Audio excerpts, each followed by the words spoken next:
Peggy 18.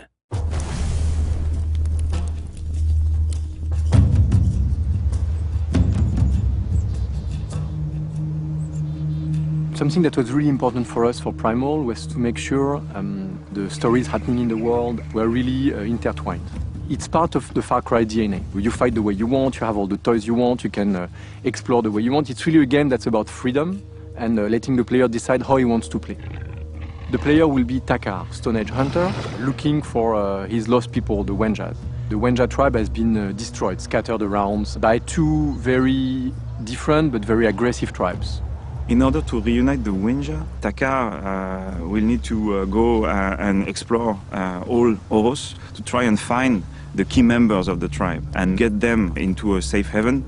The village is actually the spine of the narrative. So if you do activities in the open world, you're actually going to probably free Wenja that are going to make your village grow. If you go and do the main missions, you're going to encounter a new specialist that will provide you with new skills and knowledge that will get you stronger.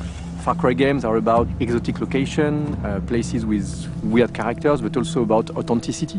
So when the team decided to recreate the Proto-Indo-European language, we turned to experts that we found to help us recreate a language that has been dead for 12,000 years. We were contacted by Ubisoft to create a language based off of Proto-Indo-European for Far Cry Primal. First, we thought it was going to be something small, and then it became clear that the entire game was going to be in at least 2, if not 3, versions of Proto-Indo-European, which is huge. So Proto-Indo-European was a language that was spoken thousands of years ago. It's the source of many languages that are spoken today, languages like English and Spanish and Russian, but also the source of ancient languages like Latin, Greek, and Sanskrit. For Wenja, what we wanted to do was to create a Proto-Indo-European, something that goes even further back in time. So we looked at certain very ancient features of Proto-Indo-European, and we assumed them to be the baseline for not only the Wenja tribe, but also the Udam.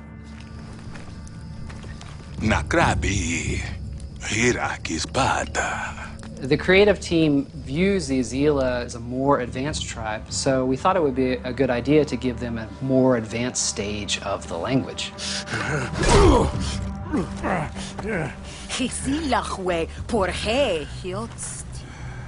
Sometimes we ran into problems where there weren't words that we can reconstruct for Proto-Indo-European. So for example, we know of about 20 different roots for the verb to shine.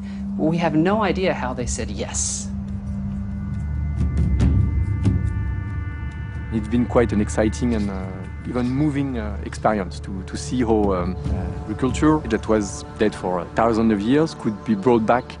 We like to produce games that are set in places or times where, in addition to have fun, you could learn a little something or discover something that is part of our world and our cultures. It's this kind of experience we also wanted to show in Primal, show a bit what was the life of Stone Age hunters.